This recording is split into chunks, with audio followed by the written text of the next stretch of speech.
नमस्कार मित्रांनो, शुभविवाह मालिकेच्या आजच्या भागामध्ये आता आकाश आणि भूमी दोघंजणही गाडीमधून ऑफिसमध्ये जायला निघालेले असतात. भूमी आकाशसोबत घरातूनच ऑफिसला जायला निघाली याचा आकाशला फार आनंद झालेला असतो आणि तो त्याच्या चेहऱ्यावर देखील ओसंडून वाहत असतो. मग आता भूमी देखील आकाशचा चेहरा बघतच गालातल्या गालात हसत असते. त्याच वेळेला आता इथे भूमी विचारते की आकाश, अरे काय आहे आज, म्हणजे तुझा चेहरा एकदम उजळल्यासारखा वाटतोय, तुला आनंद झालाय का? तेव्हा मग आता आकाश हा गालातच हसत तिच्याकडे बघत असतो. नंतर भूमी म्हणते की आकाश, मला वाटतंय की मी घरी परत राहायला आली आहे म्हणून तुला आनंद होतोय, हो ना? तेव्हा मग आकाश म्हणतो की हो भूमी, अगं घरामध्ये तू राहायला येशील त्याचा आनंद मला का नाही होणार? खरंच त्याचाच मला खूप आनंद झाला आहे. परंतु भूमी, तुला माहिती आहे, मला खरा आनंद तेव्हाच होईल जेव्हा तुझ्या आणि आईमधले गैरसमज दूर होतील आणि तुम्ही दोघीही परत पहिल्यासारख्या व्यवस्थित वागाल, तुमच्यामधले सगळे वाद मिटून जावेत. त्यानंतरच मला खरा आनंद होणार आहे. त्यावेळेला मग आता भूमी म्हणते की आकाश, हे बघ, असं कधीही होणार नाही आहे, लक्षात ठेव. असं कधीही होत नाही, कारण जे काही आहे ते खरं खरं आहे आणि मी तुला पटवून देण्याचा नेहमीच प्रयत्न करते, परंतु ते तुला पटत नाही. बरं आकाश, जरा आता इतकडेच गाडी थांबव. त्याच वेळेला मग आकाश म्हणतो की भूमी, अगं असं काय, मध्येच कशाला गाडी थांबवायला सांगतेस? त्याच वेळेला आता आकाशला ती म्हणते की अरे मला इथे बाबा भेटणार आहेत, त्यांचं बँकेचं जरासं काम आहे म्हणून त्यांनी मला भेटायला सांगितलं आहे. त्याच वेळेला आता आकाश म्हणतो की बरं ठीक आहे. तेव्हा मग भूमी म्हणते की मला माहिती आहे, मी घरी राहायला आली आहे म्हणून तुला खूप आनंद झाला आहे. शिवाय आपण ऑफिसमध्ये तर एकत्र असणारच आणि आता घरी पण आपण दोघे एकमेकांच्या समोर असणार म्हणून तुला तेवढा आनंद झाला आहे, बरोबर ना? त्याच वेळेला आता इथे आकाश म्हणतो की हो, म्हणूनच माझा तितका आनंद वाढलेला आहे. परंतु जेव्हा आत्याचं नाव निघतं तेव्हा मात्र भूमीचा चेहरा पडतो. भूमी म्हणते की आकाश, काही झालं तरीही मी जे सांगितलंय ते तू नेहमी लक्षात ठेव. कुठल्याही गोष्टी मी तुला खोट्या सांगत नाहीये, जे काही आहे ते खरं सांगते. आणि मग भूमी मनातल्या मनात विचार करते की आकाश, आज जो काही खरा मुखवटा आहे प्रधानांच्या घरी गेल्यानंतर रागिनी आत्याचा तुझ्यासमोर मी आणणारच. त्यानंतर भूमी गाडीतून उतरत असताना आकाश विचार करतो की भूमी, तू काळजी करू नकोस, आता मी जे CCTV फुटेज आहे त्या दिवशीचं 2 डिसेंबरचं ते बघणार आणि ते बघितल्यानंतर तुझ्यासमोर सत्य आणणारच की याच्यामध्ये रागिनी आईचा काही हात नव्हता.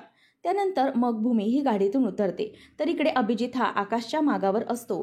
तो रागिनीला फोन करून टिप देत सांगतो की आई, अगं आकाश आणि भूमी दोघंजणही गाडीने निघाले होते, परंतु आकाशने एका ठिकाणी गाडी थांबवली. भूमी त्या गाडीतून बाहेर पडली आणि आकाश अजूनही त्याच गाडीत आहे.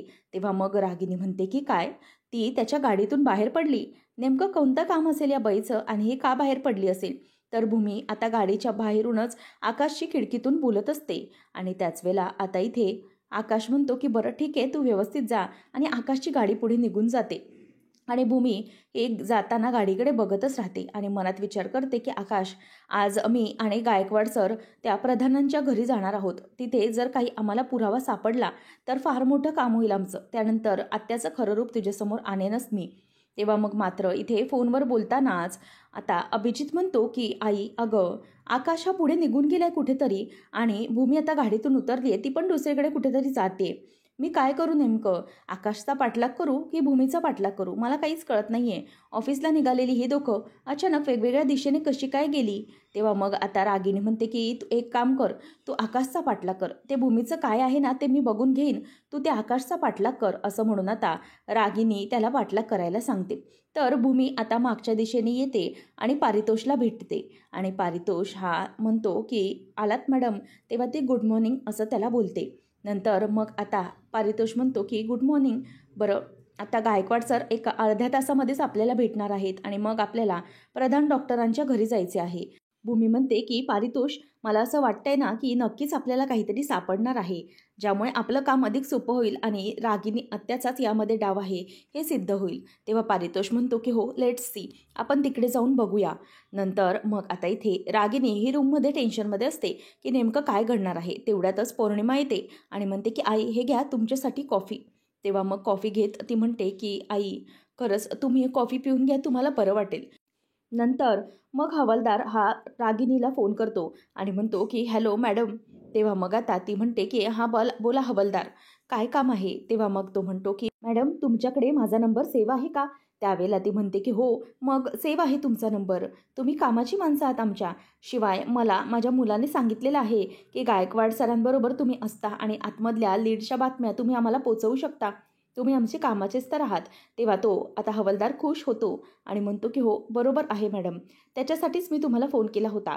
मला अभिजित सरांनी सांगितलं होतं की तुमचे जे काही काही काम असेल तर माझ्या आईला सांगा. म्हणूनच तुम्हाला ते काम कळवण्यासाठी मी फोन केला आहे. तेव्हा मग रागिनी म्हणते की बोला, काय काम आहे? त्याच वेळेला तो म्हणतो की हॅलो मॅडम, अहो तुम्हाला अगदी महत्त्वाची बातमी द्यायची होती की ते डॉक्टर प्रधान आहेत ना, त्यांची केस रिओपन झालेली आहे. आणि ती केस रिओपन झाली आहे त्याच्यामुळे त्या प्रधानांच्या घराची झडती घेण्यासाठी आमच्या पोलिसांची काही टीम तिकडे पोहोचणार आहे. आता हे ऐकल्यावर मात्र रागिनीला जबरदस्त मोठा धक्का बसतो. तिच्या पायाखालची जमीनच हादरते. आता प्रधानांच्या घरी पुन्हा एकदा चौकशी होणार म्हणजे ती अडकणार असं तिच्या लक्षात येतं. तेव्हा मग ती म्हणते की काय काय म्हणताय तुम्ही हवालदार? तेव्हा तो म्हणतो की हो मॅडम, खरी गोष्ट आहे ही. ही केस रिओपन होते आणि प्रधानांच्या घरी स्वतः आमचे सर हे जाणार आहेत सगळी झडती घेण्यासाठी. तेव्हा मग रागिनी आता वैतागते आणि म्हणते की मला वाटलंच होतं, असं नक्कीच काहीतरी घडेल. पण पुढे ती विचारते, मला एक गोष्ट सांगा की तिकडे ते झडती घेण्यासाठी कधी पोचणार आहेत? तेव्हा मग हवालदार म्हणतो की मॅडम, येत्या तासाभरातच ती तिकडे टीम पोचणार आहे त्यांच्या घरी. मग आता हे ऐकल्यावर रागिनी म्हणते की बरं झालं तुम्ही मला ही बातमी दिलीत, थँक्यू. त्याच वेळेला मग आता हवालदार म्हणतो की हो, मला तर वाटतंय की त्यावेळेला ती भूमी आहे ना, ती पण तिकडे पोचलेली असेल. कदाचित ती टीम तिकडे पोचतच असेल. असं म्हटल्यावर रागिनी म्हणते की ओके ओके, काळजी करू नका, मी बघते आता काय करायचं ते. असं म्हणून रागिनी आता फोन ठेवते आणि ती संतापलेली असते.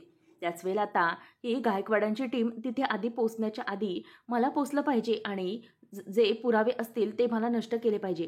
माझ्या विरोधात जर तिकडे काही पुरावे असले तर मग माझी वाट लागली. म्हणूनच मला तिकडून निसटलं पाहिजे, असं रागिनी मनातच म्हणत असते आणि पौर्णिमा सगळं ऐकते. त्यानंतर आपल्याला पाहायला मिळतं की आकाश एके ठिकाणी येऊन गाडी थांबवतो आणि आता अभिजित देखील त्याच्या पाठलाग करत असतो आणि आकाश गाडी थांबवतो आणि अभिजित हा गाडीच्या मागे जरा सीटच्या मागे लपूनच आकाशकडे बघत असतो. तेवढ्यात आता आकाशला भेटायला तो पारितोषच्या ऑफिसमधला वॉचमॅन आलेला असतो आणि तो वॉचमॅन आल्यानंतर आत येऊ का असं विचारतो. तेव्हा आकाश त्याला गाडीमध्ये बसायला सांगतो. नंतर मग आता पारितोषला तो काही न सांगता आकाशला एक पेनड्राईव्ह आणून देतो आणि म्हणतो की साहेब हे घ्या पेनड्राईव्ह. तेव्हा मग आकाश म्हणतो की खरंच तू माझं खूप मोठं काम केलेलं आहेस. तेव्हा आता आकाश म्हणतो की खरं तर तुझे खूप आभार मानायला हवेत, तू माझं काम केलंय. तेव्हा मग वॉचमन म्हणतो की सर, मी तुमच्याकडे कामाला होतो, तुम्ही कसे आहात मला चांगलंच माहिती आहे. मी निघू का आता? आकाश म्हणतो की हो, आता निघ. मग आता तो वॉचमन दरवाजातून बाहेर पडतो आणि इथे आता विचार करतो की अभिजित म्हणतो की हे सगळं काय चालू आहे?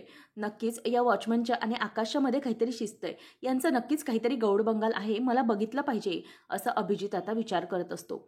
नंतर आता आकाश त्याच्या बॅगमधला लॅपटॉप काढतो आणि लॅपटॉपला पेनड्राईव्ह कनेक्ट करतच लॅपटॉपमधून काय काय CCTV फुटेजमध्ये दिसतंय ते सगळं काही बघत असतो. आणि त्यानंतर मग आता इथे अभिजित हा चेहऱ्यावर मास्क लावून तिथेच गाडीच्या मागून आकाशवर लक्ष ठेवून असतो की आकाश काय करतोय आणि काय नाही. परंतु आता इथे आकाश हा ते CCTV फुटेज ओपन करतो आणि त्याच्यासमोर तो रागिणीचा माणूस व्यंकट, ज्याने भूमीला किडनॅप केलेलं होतं, त्याचबरोबर गाडीची नंबर प्लेट, हे सगळं काही आकाशला दिसतं. आणि आकाश विचार करतो की कोण असतील ही लोक? हा तर मला कुठलाही ओळखीतला वाटत नाही. मग याने भूमीला किडनॅप का बरं केलं असेल, असा विचार आता इथे तो करत असतो. त्यानंतर आता इथे आकाश ते सगळं CCTV फुटेज बघतो आणि भूमीला किडनॅप केलेलं म्हणजे भूमी त्या गाडीत बसलेलंही त्याच्यामध्ये स्पष्ट दिसतं. आणि आता इथे अभिजित खूपच घाबरतो. तो गाडीच्या मागच्या बाजूने आरशामधून बघत असतो की आकाश नेमकं काय बघतोय. तर आकाशकडे CCTV फुटेज असतं. ते पाहून आता अभिजितच्या पायाखालची जमीनच हादरते.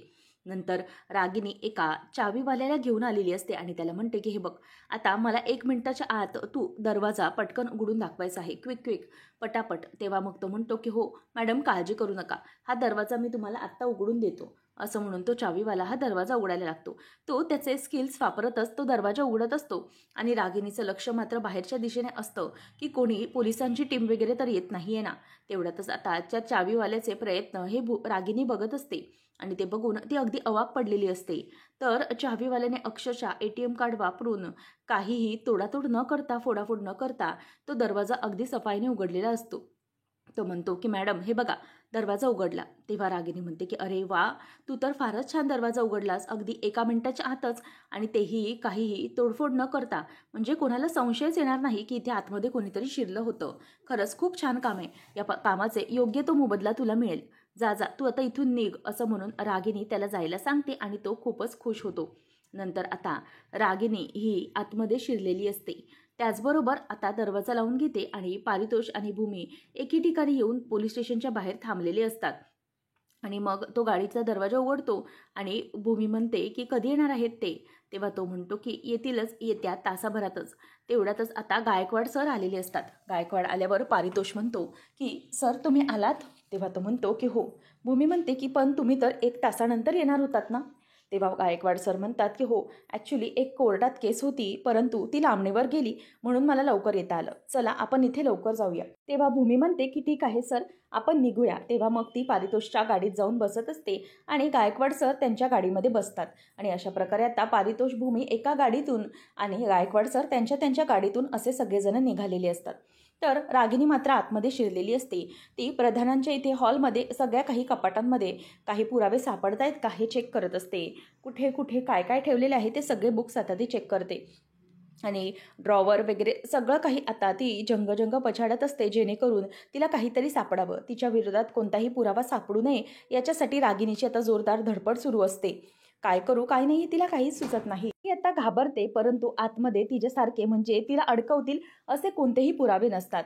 आणि त्याच वेळेला आता इथे भूमी विचार करत असते की नेमकं काय घडत असेल आणि तिथे काही आपल्याला सापडेल का असा विचार तिच्या डोक्यामध्ये येत असतो. त्याच वेळेला आता इथे पारितोष म्हणत असतो की बघूया आपण काही सापडते की नाही ते. परंतु मला तरी असं वाटतंय की पोलिसांच्या दिशेने जी काही पावलं सुरू आहेत त्यातून नक्कीच काहीतरी सापडेल. मग आता इथे भूमी विचारते की मला कळलं नाही पारितोष की गायकवाड सरांना तिकडचा डाऊट कसा काय आला. पारितोष सांगत असतो की मला तरी असं वाटतंय की जेव्हा गायकवाड सर त्यांच्या घरी गेले होते प्रधानांच्या, तेव्हा त्यांची बायको भेटली आणि त्यांना एक गोष्ट कळाली की जे त्यांचं अगोदरचं राहतं घर होतं ते त्यांनी असं सोडलं होतं आणि तिकडच्या सगळ्या गोष्टी जशाच्या तशा होत्या. आणि प्रधान त्या घरीच गेले, त्यामुळे तिकडची आठवण त्यांना सतावत होती आणि त्यांना त्यांच्या आठवणींना त्रास होत होता, म्हणून त्यांनी ते राहतं घर सोडलं आणि ते घर सोडून ते दुसरीकडे फॅमिली शिफ्ट झाली. आणि म्हणूनच आता प्रधानांच्या घरची झडती घ्यावी असं विचार आता गायकवाड सरांच्या डोक्यात आला असावा. आणि त्यांच्या बायकोने सांगितलं की प्रधान डॉक्टरांना डायरी लिहिण्याची सवय होती, म्हणून त्यांना असं वाटलं की कदाचित डायरीमध्ये काहीतरी पुरावा सापडू शकतो, म्हणूनच आता प्रधान डॉक्टरांसाठी ते निघाले असतील. तेव्हा भूमी म्हणते की अगदी बरोबर आहे, ही गोष्ट तर मला समजलीच नव्हती. अगदी योग्य, डायरीमध्ये काहीतरी लिहिलेलं असू शकतं. तर इथे रागिनी मात्र फाफट पसारा करून बसलेली असते. काय करावं तिला काहीच कळत नाही. ती म्हणते की चला फायनली माझ्या विरोधात जाईल, माझ्या विरोधात काहीतरी सापडेल. असं इथे या घरात काहीच नाही, कारण प्रधान डॉक्टरांनी काहीच असं केलेलं नाहीये जेणेकरून मी अडकली जाईन. असं म्हणून आता तिच्या गळाचा जो काही लागलेला फास असतो तो थांबल्यासारखा तिला वाटतो आणि ती खूपच खुश होत असते. आणि म्हणते की बरं झालं, चला आता माझं एक मोठं काम झालं. काही करून मला आता लवकरात लवकर इथून निसटलं पाहिजे. अजून कुठेही काही सापडत नाही ना, हे पण ती आता बघायला लागते. नंतर आता गायकवाडांची टीम आणि भूमी, पारितोष सगळेजण त्यांच्या प्रधानांच्या बंगल्यापर्यंत पोहोचलेले असतात. तर इथे रागिनी ही तिथे म्हणते की नाही, इथे काहीच नाहीये, म्हणून ती आता त्यांच्या बेडरूमपर्यंत येऊन पोहोचलेली असते. परंतु ते सगळे सोफे वगैरे सगळं काही झाडती घेते आणि त्याच्यात काहीच नसतं. चादर वगैरे सगळं काही विस्कटून टाकते आणि कपाटामध्ये एक डायरी असते. ती डायरी आता तिला लागते आणि ती विचार करते की ही डायरी तर प्रधान डॉक्टरने लिहिली आहे, परंतु याच्यातही काही नाही असंच मला वाटतंय. पण काय करू, ही डायरी मला इथे ठेवता कामा नये, कारण इतकी सगळी वाचली जाणार नाही. मी घेऊन जाते, शेवटचा जो काही हा पुरावा आहे ना हा पण नष्टच करून टाकते, असा रागिनी विचार करत असते. त्यानंतर आता इथे भूमी आणि पारितोष हे पुढे आलेले असतात आणि गायकवाड सर म्हणतात की चला आता दरवाजा उघडण्याची वेळ आली आहे, दरवाजा उघडूया. तेवढ्यातच आता हवालदार हा तिथे उभा असतो आणि मग भूमी ही म्हणते की तिला जरासं काहीतरी वेगळंच वाटतं, तिच्या डोळ्यातून पाणी येतं. तेव्हा मग तिला पारितोष विचारतो की भूमी अगं काय झालं, तुझ्या डोळ्यात असं भीती काय? तेव्हा भूमी म्हणते की मी जेव्हा पहिल्यांदा या घरी आले होते प्रधान डॉक्टरांच्या घरी, तेव्हा त्यांचा मृत्यू झाला होता आणि तेच मला सगळे क्षण आठवले आणि त्याने मला असं त्रास झाल्यासारखं झालं. तेव्हा पारितोष म्हणतो की येस, मी तुला समजू शकतो, परंतु शांत हो, असं म्हणून तो भूमीला शांत करतो. आणि त्यानंतर आता रागिनी ही दरवाजापर्यंत डायरी घेऊन पोचलेली असते आणि तिला त्या पोलिसाचा म्हणजेच गायकवाडचा आवाज येतो की तुला कळत नाही का? तेव्हा मग तो म्हणतो की सर चावी ना गाडीतच राहिली. हा गायकवाड हवालदारला म्हणतो की मग जा लवकर जाऊन चावी घेऊन ये. आणि त्याच वेळेला रागिनी दरवाजापर्यंत येऊन पोचते आणि तिच्या लक्षात येतं की हे सगळेजण आता टीम आलेली आहे. आणि ती हळूच पडदा बाजूला करून बघते तर समोर तिला भूमी दिसते. आता भूमीला समोर पाहिल्यावर तिला मोठा धक्का बसतो आणि ते पुन्हा इथे सगळेजण आले मी अडकली अशा रीतीत असते आणि पुन्हा मागे अशी डुगू पळत पळत जाते आणि समोरच्या रूममध्ये जाऊन लपते. त्यावेळेला आता हवालदार आणि गायकवाड सर वगैरे सगळेजण वर जातात आणि वरती जाऊन चेक करत असतात. आता रागिनी ही आतमधल्या बेडरूममध्ये लपलेली असते, परंतु भूमी सगळ्यांना म्हणते की आपण जाऊन तिकडे चेक करूया का? म्हणून आता भूमी ही समोर चेक करण्यासाठी येते आणि जी जेव्हा समोर येते तेव्हा पटकन रागिनी बाथरूममध्ये जाते आणि भूमी म्हणते की पारितोष हा सगळा पसारा कसा काय? तेव्हा मग हवालदार म्हणतात की मला तरी वाटतंय माझ्या अनुभवावरून की हा पसारा काही नॉर्मल पसारा नाहीये. इथे नक्कीच काहीतरी झालेलं दिसतंय. तेव्हा भूमी म्हणते की याचा अर्थ आपल्या अगोदर इथे कोणीतरी आलेलं आहे असंच वाटतंय का? म्हणून आता भूमी ही आजूबाजूला पुन्हा चेक करू लागते आणि त्याच वेळेला आता इथे भूमीच्या लक्षात येतं की दरवाजाचा जरासा आवाज आल्यासारखा होत आहे. कोणी बाथरूममध्ये तर गेलं नसेल ना? म्हणून आता भूमी ही बाथरूमच्या दरवाजापर्यंत येऊन पोचलेली असते आणि ती पटकन दरवाजा उघडते. त्याच वेळेला दरवाजा उघडल्यानंतर भूमीला समोर काहीही दिसत नाही, परंतु रागिनी ही दरवाजाच्या मागे लपलेली असते आणि रागिनी लपलेली असते. तिला या सगळ्याची खूप भीती वाटत असते. ती स्वतःच्याच तोंड दाबत असते आणि स्वतःला शांत करत रागिनी शांत हो, कोणत्याही प्रकारचा आवाज करू नको असं स्वतःलाच ती खुणावत असते आणि या सगळ्याने तिला खूपच भीती वाटत असते.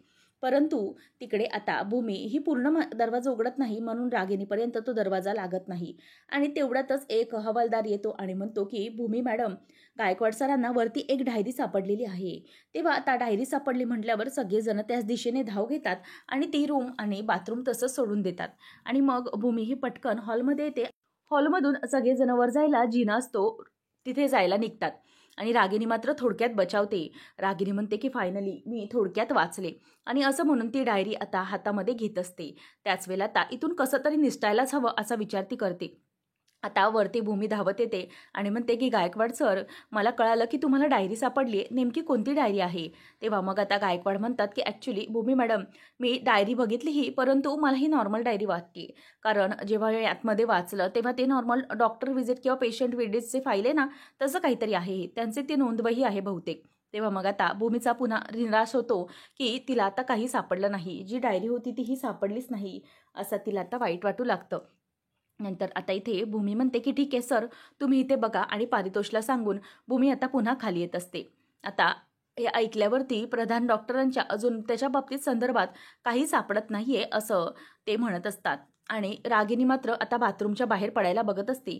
तिथून आता ती हलगत कोणीही आजूबाजूला नाही ना याची दक्षता घेतच ती तिथून आता बाथरूमच्या बाहेर पडते आणि बाथरूमच्या बाहेर पडल्यानंतर समोरची जी खिडकी असते त्या खिडकीतून हॉलमध्ये कोणी नाही आहे ना हे सगळं ती बघत असते. आणि त्याच वेळेला आता तिच्या लक्षात येतं की हॉलमध्ये कोणी नाही, सगळेजण डायरी सापडली म्हणूनच आता वर गेले आहेत. पण ती विचार करते की डायरी तर माझ्याकडे, मग ही वर आणखी कोणती डायरी असेल असा विचार तिच्या डोक्यात येतो. म्हणून हळूहळू दबक्या पावलांनी आता रागिनी आता हॉलमधूनच दरवाजाच्या बाहेर निसटण्यासाठी बघत असते आणि तेवढ्यातच आता इथे बाजूला बाहेर पडत असताना हवालदाराकडून एका स्टूलला धक्का लागतो आणि तेवढ्यात रागिनीच्या बाबतीत पण खाली तेच घडतं. रागिनीच्या बाबतीत पण ती बाजूला ती सोफ्याच्या इथे पडते आणि तिच्या पायाला लागतं आणि तिच्या हातातली जी डायरी असते ती बाहेर लिव्हिंग एरियामध्ये तिथेच पडते. आणि हे सगळं होत असताना पारितोष आणि भूमीला बाहेर देखील आवाज आल्यासारखं वाटतं आणि म्हणूनच आता इथे पारितोष आणि भूमी हे दोघंही बाहेरच्या दिशेने यायला निघत असतात. तेवढ्यातच आता इथे रागिनी ही ती डायरी खाली वाकून उचलण्याचा प्रयत्न करत असते, परंतु तिच्या हातापर्यंत ती डायरी पोहोचत नाही. म्हणून ती आता डायरी तशीच सोडते, कारण तिला वरून जिनावरून कोणाचा तरी येण्याचा आवाज येऊ लागतो. पावलांची हालचाल जाणवते म्हणून ती तशीच पळ काढते आणि पडद्याच्या मागे जाऊन लपते. आता पारितोषला भूमी म्हणते की पारितोष, मला तरी समजत नाहीये की इथे नेमकं काही आहे की नाही, परंतु इथे डायरी पण सापडत नाहीये. तेव्हा पारितोष म्हणतो की मी एक काम करतो भूमी, मी या दिशेने शोधतो, तू एक काम कर, तू पुढे तिकडे शोध समोरच्या कपाटांमध्ये. तेव्हा मग भूमी ही त्या हॉलमध्येच समोर कपाटांमध्ये फाईल्समध्ये शोधू लागते. तर त्या बाजूच्याच पडद्याच्या इथे खिडकीमध्ये रागिनी लपलेली असते आणि भूमी ही सगळं चेक करत असते. याच्याकडे रागिनीचं लक्ष असतं. ती अशा अंधुकशा एका डोळ्याने बघते तर भूमी समोरच असते. आणि ती आता खूप घाबरलेली असते. नेमकं आता हिच्या तावडीतून सुटावं तरी कसं, असा प्रश्न तिला पडत असतो. त्याच वेळेला भूमीचं मात्र पूर्ण सगळ्या फाईल्सकडे लक्ष असतं. तिला काहीच सापडत नाही आणि ती वैतागत असते. आता ते कपाट बंद करते आणि त्यानंतर समोर जाऊन ती काही भेटतंय का याचा विचार करत असते. रागिनी म्हणते की भूमी, तू समोर जा, निघून जा, माझी हीच वेळ आहे.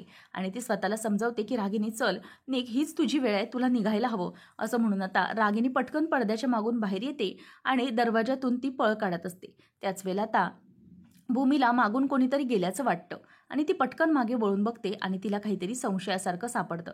नेमकं समोरून कोण गेलं, कोणीतरी गेलंय असा मला भास झाला, असा भूमी आता इथे विचार करत असते.